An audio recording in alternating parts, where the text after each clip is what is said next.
Hey, TikTok, it's Willie Cartwright from Save the Same.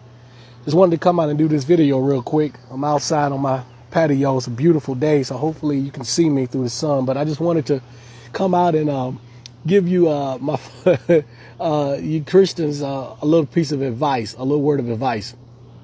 So recently I engaged in a conversation with a good friend of mine. He is, I've been knowing this guy for 30 plus years. He's a devout, he doesn't call himself a Christian, but he's a devout follower of Christ, quote unquote, and a believer in God. And he emailed me, he sent me a text saying that him and his wife, they were thinking about me the previous day, and they understand how I can now no longer be a believer based on the actions of some Christians. And he know my history. He knows that I was a Christian for 40 plus years, and now I'm a non-believer.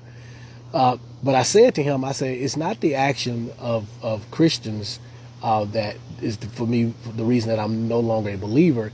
It is the fact that I did my own research and my own studies and realized that there was no empirical proof or evidence of the biblical God. And so it made no sense for me to continue to worship something that I believe doesn't exist. And so that really was the reason.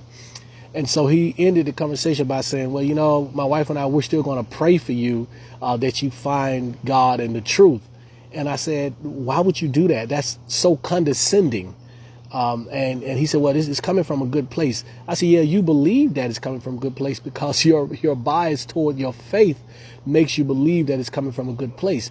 I said, how would you feel if someone of, say, Hindu faith met you and said, you're worshiping the wrong God and you need to be part of the Hindu faith, and I'm going to pray to one of our many gods that you find the truth.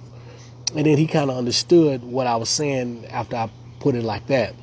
So I told him, whenever you say that, something like that, I'm going to pray for you anyway, especially to a person who used to be a believer, who's tried that, who's been where you are for 40 plus years and is no longer part of that. That is extremely, extremely condescending. And as a matter of fact, even if I discovered or found out that that was enough evidence that your God did exist, based on your God's actions in the Bible, I don't believe that I would still worship that God, because that God is an evil, callous, cold, cruel God, the one of the Bible.